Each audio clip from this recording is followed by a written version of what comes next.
Assalamualaikum warahmatullahi wabarakatuh. Ihdinas syiratal mustaqim. Ada pertanyaan di masyarakat. Cheng Ho itu agamanya Islam atau Buddha? Mendengar pertanyaan itu pasti orang mengatakan bahwa Cheng Ho pasti beragama Islam. Kenapa? Karena hampir di setiap daerah itu ada Masjid Cheng Ho. Di Surabaya, di Sumatera, di Kalimantan. Dan masyhur di kalangan masyarakat bahwa Cheng Ho adalah seorang Muslim. Tetapi unik dan menarik, ada buku Islam di Cina dulu dan kini, tulisan Novi Basuki, yang mengangkat beberapa artefak yang menyatakan bahwa sesungguhnya Cheng Ho itu beragama Buddha. Sebelum memasuki siapa Cheng Ho, mungkin perlu dikenalkan juga siapa Novi Basuki, sang penulis buku Islam di Cina dulu dan kini itu. Berdasar biografi dia, Novi Basuki itu adalah lulusan pesantren Nurul Jadid Paiton, Probolinggo, Jawa Timur. Setelah menyelesaikan dunia pesantren, Novi Basuki pergi ke negeri Cina mendapat beasiswa untuk melanjutkan studinya. Studi S1 dilakukan di Huaqiao University dan S2-nya diselesaikan di Xiamen University dan S3-nya diselesaikan di Sun Yat-sen University. Berdasarkan kepiawaian Novi Basuki di dalam menulis dan membaca huruf Cina, dia mengangkat beberapa artefak yang berkaitan dengan apa sesungguhnya agama Cheng Ho itu. Berkaitan dengan Cheng Ho dianggap sebagai beragama Islam, itu artefak yang mencantumkan itu ada di epitaf Baba Ma. Baba Ma itu adalah bapaknya Cheng Ho. Epitaf Baba Ma atau batu nisan makam bapaknya Cheng Ho itu ditulis oleh Li Shigang pada tahun 1405 Masehi. Di sana ditulis, di dalam batu nisan makam Baba Ma itu ditulis bahwa sesungguhnya Ma atau Baba Ma, bapaknya Cheng Ho itu adalah seorang Muslim yang sudah menunaikan ibadah haji berasal dari Yunan. Yang kedua, di dalam epitaf itu juga ditulis Cheng Ho anak nomor kedua dari Baba Ma, tanpa menyebut apa agama Cheng Ho itu. Di dalam artefak yang lain, Cheng Ho itu disebut sebagai anak yang ketiga dari Baba Ma. Berdasarkan info tersebut disimpulkan bahwa Cheng Ho itu beragama Islam. Kenapa? Karena bapaknya seorang Muslim yang sudah menunaikan ibadah haji, bahkan leluhurnya itu adalah tokoh-tokoh dan pejabat di daerah Yunan yang beragama Islam, sehingga kesimpulan publik membaca epitaf Baba Ma itu, karena Cheng Ho anak kedua atau ketiga dari Baba Ma, maka Cheng Ho disimpulkan sebagai seorang Muslim. Itu sampai hari ini satu-satunya epitaf yang dipergunakan oleh orang untuk mengatakan bahwa Cheng Ho itu seorang Muslim. Tetapi artefak atau data yang mengatakan Cheng Ho itu adalah seorang yang beragama Buddha ada beberapa. Yang pertama adalah pada tanggal 19 Maret tahun 2015, Sotheby's New York melelang artefak sutra, yang kemudian artefak itu dibeli oleh Liu Yiqian, yang saat ini artefak sutra yang bertulisan itu disimpan di Museum Long, Shanghai. Dalam sutra itu tertulis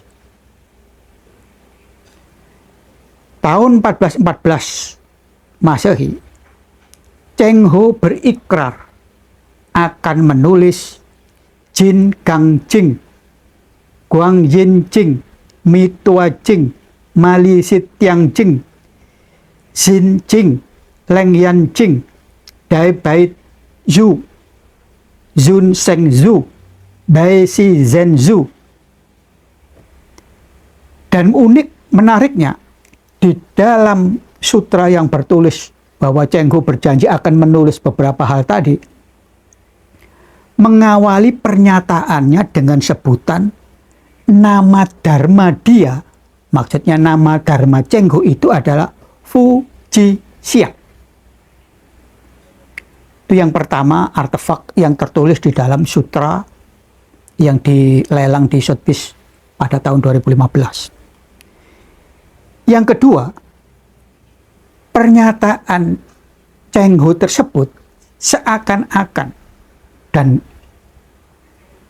bisa dipastikan mempertegas dari pernyataan Biksu Zhao Guangxiao. Jadi ada seorang biksu namanya Zhao Guangxiao pada tahun 1403 Masehi mencatat bahwa Cheng Ho adalah Puja GDC. Puja GDC itu artinya bahwa Cheng Ho adalah siswa yang sedang menjalani disiplin moral budi satwa. Jadi dua artefak itu menunjukkan bahwa Cheng Ho adalah seorang Buddhis. Artefak yang ketiga yaitu berupa sutra Samini Li Jiwen yang ditulis pada tahun 1420 Masehi. Saat ini sutra itu disimpan di provinsi Yunnan. Dalam artefak sutra yang bertulisan itu, Cheng Ho menyebut dirinya sebagai Cheng Ho Kasim dinasti Ming Agung, penganut Buddha dengan nama dharma Fu Ji Xiang. Jadi nama dharma Fu Ji Xiang paling tidak di dalam tiga artefak itu sudah disebut. Namanya Fu Ji Xiang. Itu artefak yang ketiga. Kemudian yang keempat, fakta yang keempat, ada catatan Yopo Sai Jizing yang ditemukan oleh sejarawan Deng Xicheng tahun 1947.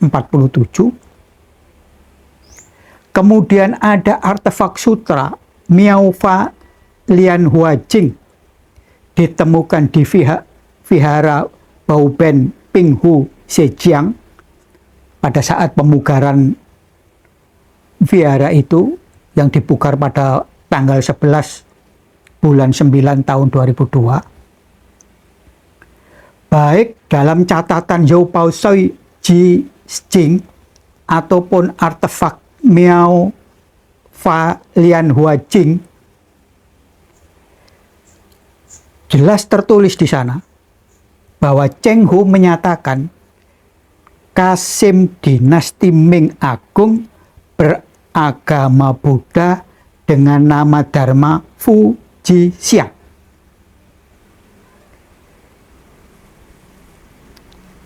Ini dua artefak, berarti sudah 5 artefak yang mengatakan pernyataan Cheng Ho bahwa dia sebagai seorang Kasim dinasti Ming Agung, penganut Buddha dengan nama dharma Fu Ji Xiang. Pertanyaannya, bagaimana itu bisa terjadi dan bagaimana penjelasannya? Seorang Cheng Ho, putra dari seorang Baba Ma yang Muslim dan sudah menunaikan ibadah haji, bisa diketemukan beberapa peninggalan yang menyatakan dirinya seorang Buddhis. Mungkin sejarah masa lalu Cheng Ho bisa sedikit memberi penjelasan. Jadi Cheng Ho itu dilahirkan dengan nama kecil sebagai Ma He. Lahir tahun 1371 di Yunan. Dan beliau meninggal tahun 1433 Masehi di Kalkuta. Pada saat Cheng Ho atau Ma He itu berusia 10 tahun, wilayah atau desa atau kota tempat orang tua dan keluarganya beserta orang-orang Hui yang beragama Islam itu tinggal, diserbu oleh dinasti Ming. Begitu diserbu, banyak yang meninggal, yang hidup termasuk Cheng Ho dan beberapa anak-anak remaja. Pada waktu itu Cheng Ho umur 10 tahun, ditangkap dan kemudian dibawa ke Nanjing untuk dijadikan kasim di istana.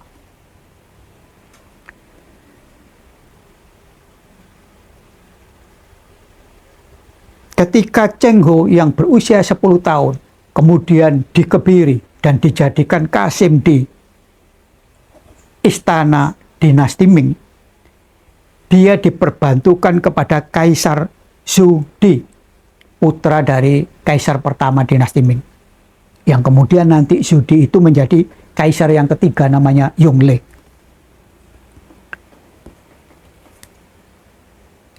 Tidak salah, Cheng Ho masa kecilnya dibesarkan, dididik dari keluarga yang Muslim. Tetapi ketika dinasti Ming menyerbu daerahnya, Cheng Ho ditangkap, dikebiri dan dibawa ke istana, kemudian diperbantukan kepada Kaisar Zhu Di. Sekedar ilustrasi juga bahwa bagaimana sesungguhnya dinasti Ming itu. Kaisar pertama dari dinasti Ming adalah Zhu Xuanzang. Dia berkuasa menjadi kaisar setelah mengalahkan dinasti Yuan.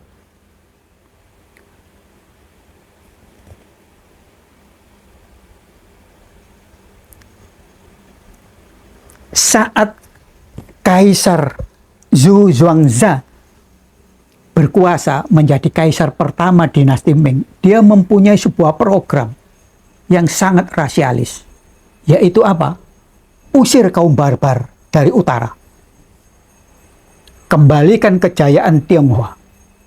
Yang dimaksud kaum barbar dari utara ini adalah suku Mongol yang menguasai daratan Cina.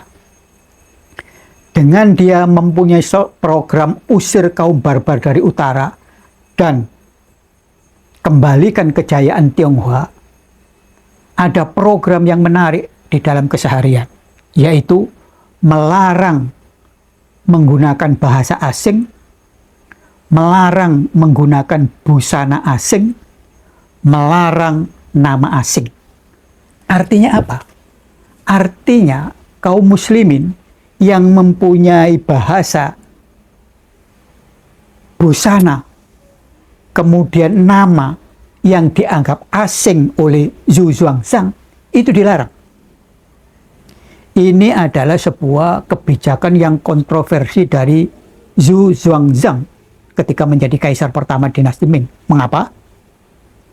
Karena pada saat dia mengalahkan dinasti Yuan, Zhu Xuanzang ini dibantu oleh suku Hui, dan suku Hui ini adalah mayoritas atau nyaris semuanya beragama Islam yang merupakan leluhur dari Ma He atau Cheng Ho itu. Situasi sosial politik seperti itulah dan situasi pribadi Cheng Ho seperti itulah bisa kita jadikan bahan pertimbangan. Karena apa? ada artefak atau tulisan-tulisan sutra kuno yang menyatakan bahwa Cheng Ho adalah seorang beragama Buddha. Kemudian ketika Kaisar pertama Xuanzang meninggal, Kaisar kedua sampai akhirnya Kaisar ketiga di dalam dinasti Ming, maka Pangeran Zhuge, yang dimana ketika sejak kecil umur 10 tahun Cheng Ho itu membantu atau menjadi pembantunya Zhuge, maka ketika Zhuge menjadi kaisar yang ketiga dengan nama Kaisar Yongle, maka Cheng Ho yang piawai, mempunyai badan yang tegap dan sangat suka dengan pelayaran, menjadi tangan kanan Kaisar Yongle. Apalagi diceritakan di dalam sejarah bahwa di dalam peperangan dan berbagai peristiwa militer, Cheng Ho itu sangat dekat dan selalu mengikuti ekspedisinya Kaisar Zhuge. Maka ketika Zhuge menjadi Pangeran Zhuge, maka ketika Pangeran Zhuge menjadi Kaisar Yongle, Cheng Ho menjadi tangan kanan yang sangat dipercaya, dan berdasarkan perintah Kaisar Yongle inilah Cheng Ho melakukan pelayaran perdamaian dari Cina sampai ke Afrika dengan pelayaran yang sangat mentakjubkan karena besarnya rombongan dan sangat sistematik serta teraturnya pelayaran yang besar itu di dalam menjelajahi dunia. Dan Cheng Ho menjalankan perintah sang kaisar ini sampai 7 kali pelayaran, meninggalkan Cina untuk menjalin sebuah hubungan diplomatik secara bersahabat, budaya, sosial politik, kerajinan, dan lain sebagainya diperkenalkan pada saat Cheng Ho melakukan pelayaran tersebut. Itulah tambahan situasi politik di mana Cheng Ho berada. Sehingga besar kemungkinan situasi seperti itulah yang menyebabkan Cheng Ho berubah keyakinannya. Ada lagi suatu artefak yang mengatakan tidak mungkin Cheng Ho itu beragama Buddha, karena makam Cheng Ho di Nanjing itu bentuknya seperti ini. Ini adalah makam Cheng Ho di New Shan, Nanjing, Cina. Jadi Cheng Ho itu meninggal di Kalkuta, India sana, dan dimakamkan di Nanjing, Cina. Bentuknya adalah makam seorang muslim. Bahkan di dalam makam ini ada tulisan Bismillahirrahmanirrahim. Dengan data ini, kata yang berpendapat bahwa Cheng Ho adalah beragama Islam, maka kesimpulannya Cheng Ho beragama Islam. Berkaitan dengan masalah ini, ada perbandingan yang serupa tapi tidak sama. Apa itu? Yaitu makam Raden Saleh. Raden Saleh itu makamnya saat diketemukan seperti ini.